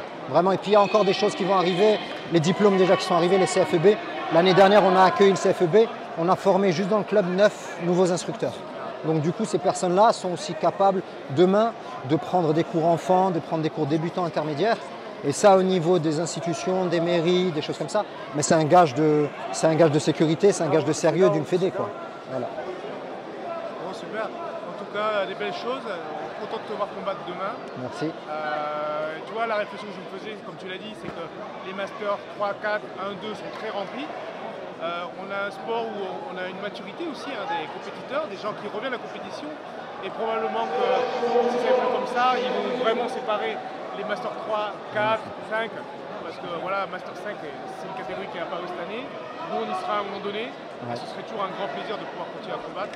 Et puis surtout de voir des gens comme toi, aussi investis, avec autant d'énergie positive, une vraie vision du jiu-jitsu et qui a compris ce qu'a apporté le cadre CFJB, qui par ces résultats qui sont évidents et qui sont mesurables, a réussi à faire ce qu'on voulait faire. Merci beaucoup. Merci en tout cas pour tout ça, merci pour ces interviews. Ouais, donc je m'appelle Rodolphe Olivier, je donne des cours avec mes frères, ça fait un moment qu'on est dans le jiu-jitsu brésilien. Je suis ceinture noire 3e degré. Et voilà, on a 2 clubs en gros, un qui s'appelle Gokudo qui est région parisienne sur plusieurs sites, et mon frère qui est dans le club historique de Vincennes que tu connais bien. Voilà, cercle ici. Je voulais discuter avec toi de ta perception de la saison déjà. En plus, vous trois, ça fait longtemps que vous êtes dans le circuit, vous avez repris le club mythique du cercle ici. Donc vous avez tous ces paramètres qui vous permettent d'avoir une vision avec énormément de recul sur le jiu-jitsu et son évolution. Et je voulais avoir tes impressions sur tout ça, sur la compétition. Mon impression, c'est que depuis la fin du Covid, ça a explosé en fait. Je pense. Bon, déjà, il y a eu le fait que les gens retournent au sport, qu'ils avaient arrêté pendant un moment de s'entraîner. Et puis il y a eu l'émergence de l'UFC qui est venu à Paris, Cyril Gane, commençait à avoir des mecs connus, même Cédric Doumbé, etc. Donc ça fait connaître le sport, c'est devenu assez populaire. Et il y a de plus en plus de monde un peu partout, je crois. Il n'y a qu'à voir la compétition, là. Plus de 2000 participants, donc c'est énorme. Et donc vous êtes tous les 3 enseignants au cercle tissier? Non, il n'y a que mon frère Thibaut qui a vraiment repris full time, enfin voilà, il fait ça tout le temps, au cercle tissier. Nous, moi et Maxime, mais Thibaut il vient aussi, on est surtout en région parisienne, au Gokudo. C'est où le Gokudo? Il y a des échanges quand même. On est à Gennevilliers, Beson, Argenteuil. Ah oui. Voilà, et on est en train d'essayer d'avoir une salle privée en fait aussi. D'accord. Parce que c'est vrai que, moi je vous connais parce que je suis dans ce sport depuis longtemps, mais vous ne faites pas forcément beaucoup de bruit, j'ai envie de dire. Et pourtant, je pense que vous êtes parmi ceux qui ont fait le plus de compétitions. Ouais, il y a une époque on en faisait beaucoup, mais après c'est cyclique. Il y a la phase où tu t'entraînes beaucoup, tu es compétiteur, après tu deviens un peu plus enseignant. Donc voilà, là on est plus dans la phase où on devient enseignant. Puis, avec l'âge forcément. Est-ce que vous n'avez pas envie de reprendre la compétition parce que vous étiez vraiment fort Non, moi c'est compliqué, maintenant j'ai 2 enfants en bas âge. Je pourrais, mais je ne serais pas dans la condition que j'aimerais être. Donc après mes frères, je pense qu'ils pareil, ils veulent se consacrer sur l'enseignement. Et puis maintenant ça a un peu changé, donc il y a plus de compétition, on essaie de former vraiment des élèves pour qu'ils soient prêts à affronter le niveau qui a largement évolué. Vous avez combien d'élèves en tout? Au Gokudo, on est entre 150 et 180, ça dépend des saisons quoi. Là on se rapproche des 180 parce que ça a vraiment explosé. Puis on a lancé un club enfant où il y a beaucoup de monde. Et au cercle tissier, ils doivent être 350, comme ça. Et il y a beaucoup de compétiteurs chez vous? Non, c'est une minorité. Voilà, on est venu à 70 avec les 2 clubs. Mais au final, 70 sur 350 plus 180, bon, ça reste minoritaire. Mais on ne pousse pas forcément les gens à faire de la compétition. On a un noyau dur qui y va, on les accompagne. Et voilà, on essaie de préparer les compétiteurs, aussi les gens qui sont là en loisir. Voilà, c'est super intéressant ce que tu viens de dire parce que on sait, pour ceux qui connaissent le milieu, vous trois, vous étiez des sacrés compétiteurs et vous faisiez très souvent sur les podiums. Ouais. Et vous avez combattu des gens très forts. Vous savez encore de combat contre Michael Langui. Voilà, on a tous les 3 affrontés.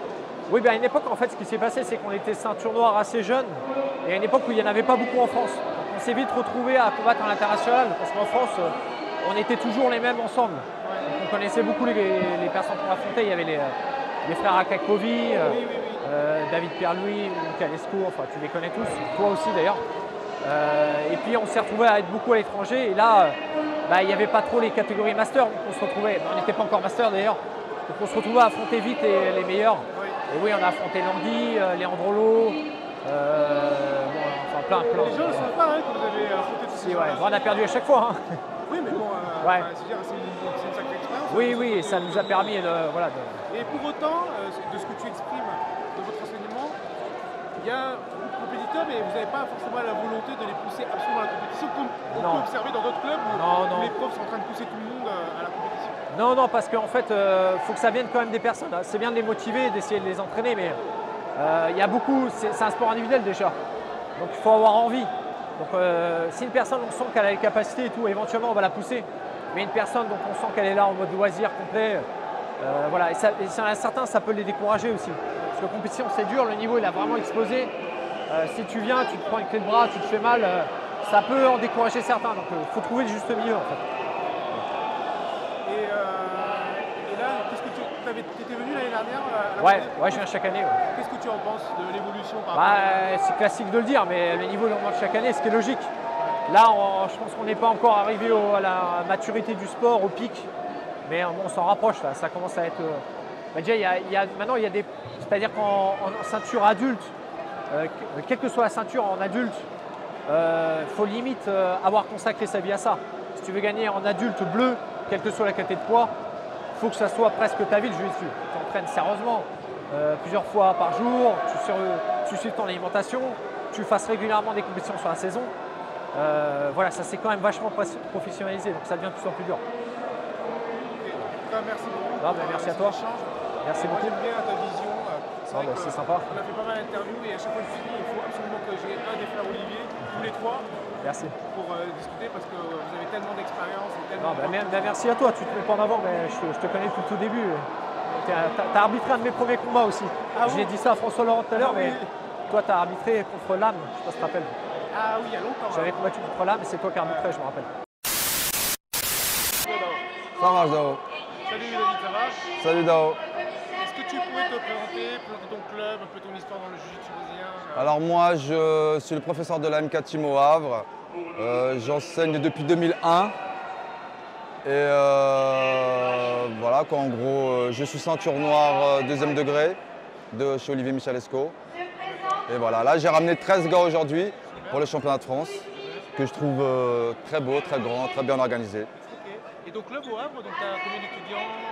On est une quarantaine avec une petite vingtaine d'enfants.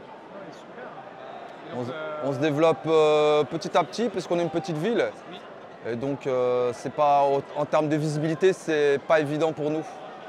Parce que c'est pas trop connu du coup. C'est pas comme si il y avait beaucoup d'académies et là tout le monde entend parler du jiu-jitsu brésilien. Mais bon, ça vient petit à petit parce qu'il y a aussi des assos au Havre qui montent des assos de MMA. Et donc, ils ont besoin de professeurs pour le sol. Et donc, ils font appel à moi dès la saison prochaine. Je vais aller dans des assos de MMA pour faire des cours de sol. Et tu fais des compétitions également? Oui, la dernière compétition que j'ai faite, c'est en Master 4, c'est le championnat d'Europe, où j'ai fini vice-champion, où j'ai perdu ma finale de 2 avantages. Super, belle performance. Ouais, j'étais très content. Et donc, vous êtes un club de compétiteurs? Oui. Après, je ne force pas tout le monde. Mais en ce qui concerne les jeunes et tous ceux qui veulent faire la compétition, je les encourage et je les accompagne toujours. Que c'est très important Moi, en fait, j'aime transmettre, mais je sais aussi que c'est important de les accompagner. Ce n'est pas juste les former et après qu'ils aillent tout seuls. Donc moi, j'accompagne toujours, qu'il y ait même une seule personne, je viens avec lui pour le coacher. Écoute, tu as dit que tu avais commencé en 2001, c'est ça? Donc, oui. Tu fais quand même partie des très anciens? Oui. Donc, quand j'ai commencé, Emmanuel Fernandez, ton professeur David était violette. Et j'ai même participé au premier championnat d'Europe en blanche en 2004 aux Europes. Le tout premier. Le tout premier où j'ai pu finir 3e. J'étais un des seuls Français, je crois. C'est très rare à l'époque de faire des podiums. Les compétitions étaient dures, on n'avait peut-être pas le savoir que. Excusez-moi, désolé, on n'avait pas le savoir qu'on a maintenant. Qui est aujourd'hui. C'est vrai qu'au début c'était dur de passer un tour, parce que c'est passé un tour. Donc, Et c'est surtout aussi en termes de participants, où là il y avait 300-350 compétiteurs en 2004. Alors que là, moi, quand j'ai fait celui de 2023, où là, on était plus de 5000, c'est là qu'on voit vraiment l'ampleur et l'évolution du sport. On peut pas dire que le jiu-jitsu brésilien n'évolue pas. Ça serait mentir. Rien que de voir ici, en France. Et déjà, qu'est-ce que tu vois par rapport à l'année dernière? Tu as été là l'année dernière? L'année dernière, j'étais là. Alors déjà, il y a un point qui reste le même, c'est la chaleur. Mais on ne va pas se plaindre, il fait chaud. Par contre, je pense que cette année, il y a beaucoup plus d'inscrits. Parce que l'année dernière, c'était une journée pour les enfants et une journée pour les adultes. Et là, en fait, il y a tellement d'adultes que je pense que la CFJB est obligée de le faire sur les 2 jours. L'année dernière, ils avaient fait les enfants, le gi et le no-gi. Oui. Et cette année, ils ont séparé le gi et le no-gi. Et c'est vrai que les masters, les catégories, elles ont explosé.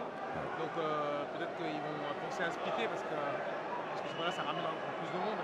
Mais c'est vrai que ce qui est beau dans notre sport, c'est un sport où j'ai vu là des catégories où les gens en blanche, bleu, sont relativement âgés. Enfin, dire âgés, ils sont master 3, 4, 5. Et c'est super de voir que ça se démocratise à ce point-là. Peut-être qu'il y a des gens qui n'ont jamais fait de sport et qui décident de reprendre le sport à 40, 50 ans. J'ai vu, il y a pas mal de Master 5. Et moi, ce que j'aime bien dans notre discipline, c'est qu'en fait, il n'y a pas de limite d'âge. C'est-à-dire que c'est un peu comme au tennis. C'est de 7 à 77 ans. C'est ça qui est beau. C'est qu'on peut toujours continuer à se faire plaisir, même à arriver à un âge comme 50 ans ou même 60 ans. Et j'espère pouvoir continuer jusqu'à cet âge-là. C'est tout ce qu'on nous souhaite en fait. Oui, c'est vrai. On a un petit paquet à penser comme ça. En tout cas, merci beaucoup pour ton investissement. Mais de rien. Quelqu'un d'investi, passionné, et puis de voir que, voilà, tu développes ce sport-là et que de toute façon tu as bénéficié du tremplin de la CFJB. Bien sûr, oui. Avec les associations que tu vas faire avec les clubs en MMA, notamment pour leur apporter ton aide et ton savoir sur le sol. En tout cas, merci beaucoup. Mais de rien. Merci à vous.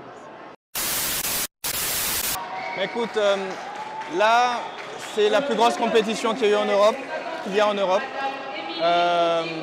c'est extraordinaire de voir ça. Vraiment, la CFJB fait un travail extraordinaire. Je pense qu'on peut vraiment féliciter David Giorsetti, toute l'équipe, que ce soit sur les tatamis ou au niveau administratif pour le travail qu'ils font.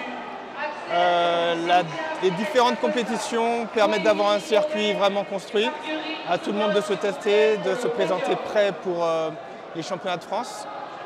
Les championnats de France, je pense, n'auront jamais été aussi relevés, donc ça va être vraiment compliqué de savoir qui sortira vainqueur de cette compétition.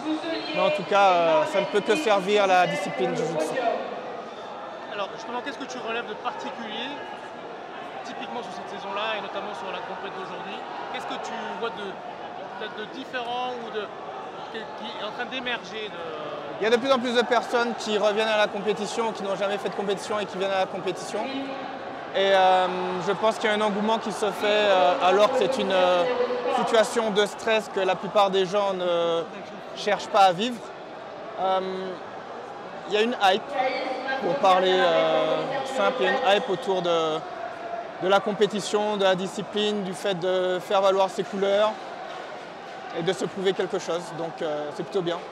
Et justement par rapport à Infinity, avec François, vous pilotez ce club depuis de nombreuses années et on le sait, hein, pour y être, ce n'était pas initialement un club compétiteur. Et qu'est-ce qui a fait que voilà, il y a eu cette bascule et cette... je compare avec d'autres clubs qui me disent clairement qu'ils ne veulent pas forcément pousser les gens en compétition. Qu'est-ce qui fait qu'Infinity, il y a eu cette impulsion À la base, on était très compétition, qu'on était NCU, puis au début d'Infinity, ensuite il y a eu des aléas qui ont fait qu'on a essayé de se recentrer sur le fait de faire vivre le club. Et puis là, on va dire qu'avec l'afflux de jeunes, avec quelqu'un comme Claire France qui pousse, avec le fait que les ceintures noires se remotivent, que l'ambiance on va dire, a changé, on se tire un peu plus la bourre, qu'il y a Fabien qui est toujours dans cet axe d'excellence en Nogi. Bon, je pense et en lutte à livrer, donc je pense je pense que ce sont tous ces éléments-là qui ont permis de refaire émerger cette volonté d'aller en compétition. Alors on voit que vous êtes de plus en plus présent au travers de tous les événements, des partenariats, des alliances qui sont faites avec d'autres académies de MMA. Vous êtes associé au MMA Factory. Quelles sont les actualités pour la saison à venir d'Infinity ? François a pris en charge la préparation de certains athlètes et j'y participe également lorsqu'il me le demande. Donc l'actualité en termes de MMA par rapport aux professionnels, c'est de toujours savoir quelles sont leurs actualités pour faire en sorte qu'ils soient prêts. Je vois certaines critiques à certains moments en disant mais lui il ne fait pas de jiu-jitsu. Non, ils ne font pas de jiu-jitsu. La plupart ce sont des kickboxers, des boxeurs à qui on apprend à ne pas se faire soumettre, à qui on apprend à fuir et à rester en vie. Donc de ce côté-là on est plutôt satisfait. Après par rapport à la saison, là on clôture la saison avec les championnats de France. Et on fera en sorte d'être encore plus présent sur les prochaines compétitions et d'avoir de bons résultats. Certains et certaines ont eu des petites désillusions. Ces personnes reviendront encore plus fortes, donc toujours monter. Et l'année prochaine, comment ça va se structurer? Donc, il y aura toujours le site de Paris. Comment vous organisez avec les différents clubs? Nous essayons de voir si nous pouvons faire autre chose. On voit si on peut ouvrir quelque chose d'autre. Pour l'instant, on reste sur le projet. Et j'espère pouvoir apporter de bonnes nouvelles très rapidement une fois que ça sera très concret. Ok, on attend ça avec impatience. Merci David. En tout cas, merci David. Merci. Bonne chance pour demain. Merci. Toujours là, toujours en train de combattre. C'est magnifique de se voir. J'ai envie de dormir. Allez. Bon Marwan, comment ça va? Ça va super, écoute. Écoute, d'une année sur l'autre, on se retrouve, on est toujours voisins. C'est ça, on t'attend toujours sur la côte basque. Eh ben, promis, je vais venir. Ouais. Je vais revenir parce que je suis déjà venu. Ah ok. Comment s'est passée l'année pour vous, aussi bien sportive avec le club que pour la marque? Super, écoute, on a fait 2022, c'était une très belle année pour nous. Pas mal de changements puisqu'on a changé de bureau, de locaux. Le fameux nouveau lieu. Voilà, on a de nouveaux quartiers généraux. On a déplacé les bureaux de Biarritz à Anglet. Okay. Et on a voilà, un plus grand showroom, un tatami beaucoup plus grand qu'avant. On a des bureaux. Mini-rampe, on n'a pas pu la caler. C'était soit une belle mini-rampe, soit un beau tatami. On est parti sur le beau tatami parce qu'avoir une petite mini-rampe, ça ne le faisait pas. D'accord. Voilà. Ok. Quels sont toi, tu le vois puisque tu proposes aussi bien du geek, du no-gi dans ton offre et du lifestyle. Est-ce que tu sens qu'il y a un des deux segments qui commence à prendre plus le pas sur l'autre? Est-ce que les gens sont plus consommateurs, selon toi, de no-gi ou de gi? Franchement, je ne vois pas la différence aujourd'hui. Je vois la différence sur les compétitions, ce que je vois sur les réseaux et autres. Donc on voit quand même qu'il y a pas mal d'engouement aux États-Unis pour le no-gi avec des compétitions hors IBJJF. Moi, au niveau commercial, sur mes produits, je ne le vois pas. Je vends autant de kimono que du no-gi. Ok. Voilà. D'accord. Et comment ça se passe côté club? Vous êtes donc avec... On est avec Yannick Beven depuis 1999. Ah ouais, donc ça fait beaucoup de temps qu'on est avec lui. C'est un pote de 30 ans. Moi, je suis surfeur. Quand j'étais gamin, c'était le surfeur pro du coin. Voilà, c'est un des premiers qui est arrivé en France avec le Jiu-Jitsu. Aujourd'hui, il est ceinture noire 4e dan. Il aurait pu être 5e dan, mais c'est juste qu'il n'a pas fait les diplômes en temps, mais sinon il serait déjà 5e dan, tout simplement. Et le club, est-ce que vous sentez qu'il grossit et qu'il est un peu à l'image de ce marché qui commence à se développer? Ou est-ce que vous gardez ce côté un peu, on va dire, je dirais pas élitiste, mais alors c'est vrai. Côté un peu où vous défendez votre ADN et, voilà. Donc déjà, par rapport au fait qu'on a un plus grand tatami, on peut accueillir un petit peu plus de monde, mais on n'est pas du tout commercial. Donc on continue quand même à filtrer un petit peu les gens qui viennent, et on a un petit côté élitiste, c'est la réputation qu'on a, et d'un parce qu'on a les enseignements de Yannick, et puis c'est vrai qu'on a quand même pas mal de surfeurs pros qui viennent, on a Vicente Lizarazu qui s'entraîne avec nous depuis longtemps, on a quand même des figures, et on essaie d'avoir un club plutôt bien équilibré. Oui, que ce ne soit pas la tournée des selfies à chaque cours. Pas de tournée de selfies, et surtout des mecs sympas. C'est ça, on peut être une célébrité, on peut être inconnu totalement. C'est pareil pour nous, il faut que ce soit des gens bien. Ouais. Le reste, on s'en fout. À partir du moment où tu partages le même ADN. Exactement. Tout le monde peut rentrer, mais c'est juste l'ADN qui rentre. Voilà. Okay. C'est quoi les nouveautés produits de Moscova pour cette saison, cet été? Nous, on continue, on est marre de caleçons à la base. Donc on vend beaucoup de caleçons. On a les nouveautés, bon, c'est des couleurs, c'est les couleurs du moment. Après, on sort toujours des kimonos en série limitée, un par an. Quand il n'y en a plus, il n'y en a plus. Et ça se vend très bien. Celui de cette année, c'est un kimono noir et blanc avec du palmier bleu. Il a cartonné, on voit qu'il est parti plus vite que d'habitude. Voilà, après on continue notre rythme tranquille. Nous on fait les produits que nous on met. Pas des produits qu'on veut vendre, mais des produits que nous on met, que nos athlètes mettent. Le reste, les jeans, les chemises, tout ça, on s'en fout. Et en parlant de produits en série limitée, vous avez aussi réalisé une collab avec Artis Martial. Ça date de fin 2022. Ouais. On a fait une collab qu'on appelle sur un kimono de voyage.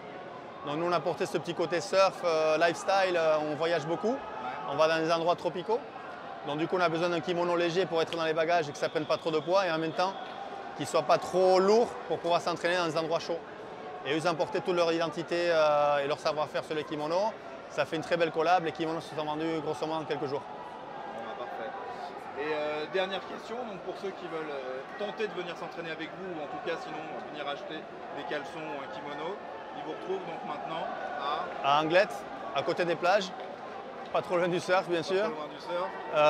Et il faut quand même rappeler pour ces gens qui seraient amenés à venir que par contre s'il y a des vagues, vous êtes fermés. Alors voilà, c'est sur rendez-vous. On est là assez souvent quand même, mais s'il y a des vagues, c'est sûr que c'est fermé, il n'y a rien à faire. Et sinon, vous nous envoyez un petit message sur Moscova Europe sur Instagram ou sur l'email et on vous répond vite fait et on essaie de trouver un moment. Un créneau, super. Voilà, sans problème. Et ben merci beaucoup. Avec plaisir. Et puis on se revoit soit chez vous, soit l'année prochaine. Bien, on vous attend. Tous les deux. J'espère que ça sera chez nous. Hein? Ok, moi aussi. Merci Fred. Super, merci. Merci pour tout. Et ben salut David. Salut Fred. Et Public Domaine. Et Public Domaine. Voilà. Merci. Ça va. Bon, quel est ton ressenti de président de fédération à quasiment la moitié de cette finale du championnat de France? Mon ressenti, c'est... En fait, il n'y a pas de mots. C'est tellement magique ce qui arrive. En fait, depuis le début, je vois, comme j'ai dit, il y a 2100 inscrits compétiteurs à ces compétitions sur 2 jours. C'est vraiment énorme. Ça place la compétition sur la plus grosse compétition de gi sur toute l'Europe sur un week-end. Donc c'est vraiment énorme. Et je vois tous ces gens, ces compétiteurs, les profs, l'engouement qu'il y a à venir sur l'événement. Tout le monde qui crie, qui coach, qui prennent des médailles, qui se prennent en photo, qui vont au stand. Il y a des stands de partout, à tous les angles. Les gens qui se revoient de longue date et tout. Les championnats dernière qui vont peut-être affronter les futurs champions. C'est vraiment magique. Le mot, c'est même pas un ressenti. C'est que dès que je passe, j'ai personne bravo, félicitations. C'est vraiment un sentiment. Il faut être là pour voir. Tout le monde est content. C'est la fête du jiu-jitsu en fait. Donc, je vais pas dire que c'était un rêve. Depuis le début, tu me connais depuis longtemps, j'ai toujours œuvré dans ce sens-là. On a vu l'année dernière, eh ben, ça se déroule exactement par rapport au plan de développement du JJB en France. On peut vraiment dire maintenant, actuellement, que le JJB, c'est plus comme il y a 5 ans, ni comme il y a 8 ans, et ni comme il y a 3 ans. On a fait un bond exceptionnel. On se rappelle tous, il y a 10 ans, tu fais du JJB, de la capoeira. Tu fais du JJB il y a 5 ans, mais du jiu-jitsu, non, brésilien. Là, on est passé vraiment, tu fais du JJB, oui, du JJB, ouais, les Gracies, le truc, combat au sol. Il y a vraiment une explosion. On a quasiment doublé en nombre de licenciés, en nombre de clubs, n'en parlons pas. Il y a le développement sur les projets pour les formations des profs, etc. Il y a la première équipe de France. Il y a vraiment une émulation, vraiment quelque chose qui s'enchaîne de jour en jour. Il y a un des thèmes d'ailleurs qui est revenu chez certains des coachs qu'on a interviewés, c'était aussi l'importance de la formation des jeunes pour commencer dès maintenant à prendre des enfants à 6, 7, 8 ans et les accompagner pour en faire des ceintures bleues qui vont arriver en adulte à 17, 18 ans et qu'auront le niveau qui est celui, qui ont déjà pour certains d'ailleurs, dont ceux qui ont intégré l'équipe de France, le niveau des petits prodiges qu'on regarde sur internet à l'étranger. C'est ça. Nous on est là pour faire bénéficier les athlètes, les nouvelles générations de notre expérience au fur et à mesure des années. On fait partie vraiment des pionniers. Donc nous on est arrivé, on a commencé jiu-jitsu sur le tard, 25 ans, 28 ans, 30 ans. Donc quand on arrive en ceinture noire, c'est pas évident. Maintenant on a des profs français formés de haut niveau de ceinture noire, qui ont une sorte de compétition de beaucoup de championnats au niveau IBJF français qui combattent chez nous et au niveau de l'international. Donc c'est sûr que maintenant quand ils ont des sections enfants, et on voit des petits de 3 ans, 4 ans qui roulent, on les voit quelques après ils ont 7 ans faire des choses fabuleuses dans un esprit magique du jiu-jitsu. Ludique et tout, ça roule, ça cabriole, les jeunes veulent faire des renversements, les prises de dos. Après plus grand, ça arrive à faire des soumissions. Franchement, ça a vraiment évolué. Et là, la nouvelle génération, on est en train de voir ce qui se passe. Les jeunes de 12 ans, 13 ans, ou ceux de 8, 9 ans, dans les 2-3 années à venir, le fossé qui nous séparait, nous, des champions brésiliens, américains qui avaient un peu d'avance, va considérablement se réduire. Voilà. Ça, c'est tout le monde est unanime. On le voit déjà, on commence à performer. On a des athlètes qui font des podiums régulièrement. Même là, en adulte, on a des athlètes de l'équipe de France. On a fait la première équipe de France. Donc, dans ce sport, c'est magnifique parce que quand j'en parle avec d'autres fédérations, la fédération internationale, tout ça, en fait, on enclenche, comme je dis, beaucoup de choses.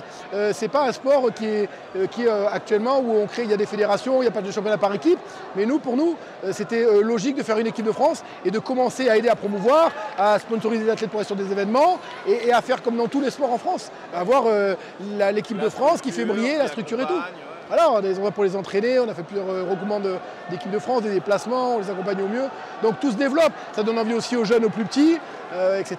Et là, aujourd'hui, on a 12 aires de combat. C'est le record. C'est énorme, c'est le record, on n'a jamais fait plus. On avait déjà fait 10 aires, des gros événements. Il faut voir que, pour une idée, l'année dernière, on avait atteint 2000 inscrits sur 2 jours, mais on avait 650 enfants, 850 en gi, et la différence en no-gi.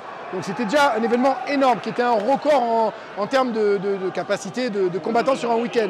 Et cette année, on a séparé le championnat de France no-gi avec les enfants pour faire le no-gi. Et on a dépassé les inscriptions des 3 disciplines ensemble, kids, no-gi et enfants, et on a fait 2100 inscrits. C'est exceptionnel. L'année prochaine, on va passer... Et puis c'est ce que tu me disais ce matin. Et puis les ceintures noires, Fred, les ceintures noires. Oui, 300, 200 cette année.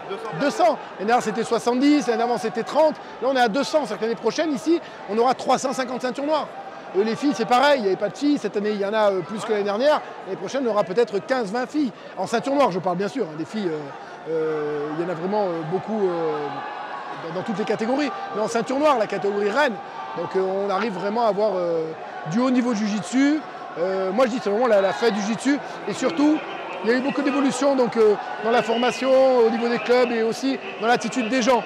On a fait un gros travail avec la fédération pour structurer le sport, mais aussi pour donner certaines règles de compétition. Quand on reçoit 2100 personnes, comme je dis, ça ne peut pas être le foutoir. Il faut que ce soit organisé, les gens ne peuvent pas insulter les arbitres, on ne peut pas sauter les barrières, c'est pas possible. Donc là, on a réussi à bien expliquer les choses, les gens l'ont compris, la compétition se déroule vraiment magnifiquement, et ça c'est vraiment un des points auxquels on tenait à arriver. Et là, c'est ce qui va permettre au sport de bien être divulgué, que les médias s'intéressent, parce qu'on ne va pas divulguer un sport et promouvoir un sport avec, comme je dis toujours, un foutoir total. Voilà, déjà un mauvais arbitrage. Là, on a un arbitrage exceptionnel. On a des arbitres CFJB qui sont du plus haut niveau, mélangés avec d'autres arbitres IBJF. On a des gens qui ont arbitré depuis 20 ans au championnat du monde, au niveau international, qui sont là. Donc là, au niveau arbitrage, c'est irréprochable. C'est un niveau vraiment exceptionnel. Donc déjà, on règle le problème de l'arbitrage. Le staff s'est amélioré considérablement au fur et à mesure des années, soit les commissaires, les gens des tables, les gens qui structurent la table centrale et tout. Donc c'est ce qui permet d'arriver à ce résultat.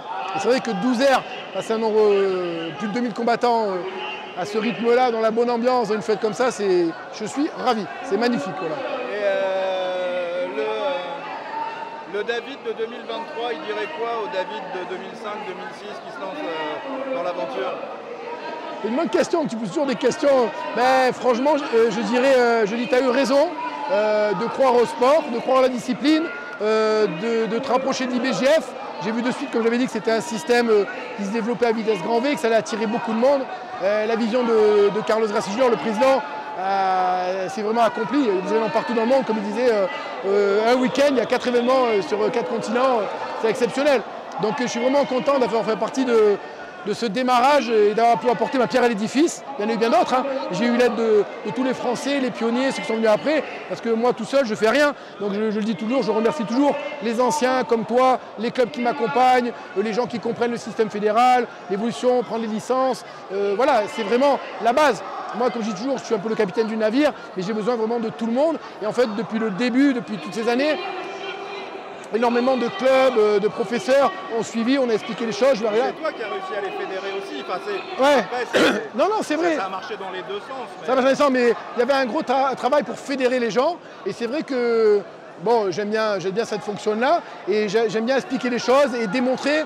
J'explique quelque chose, je dis voilà, on va arriver à ça. Et si on y arrive, on ne peut rien dire.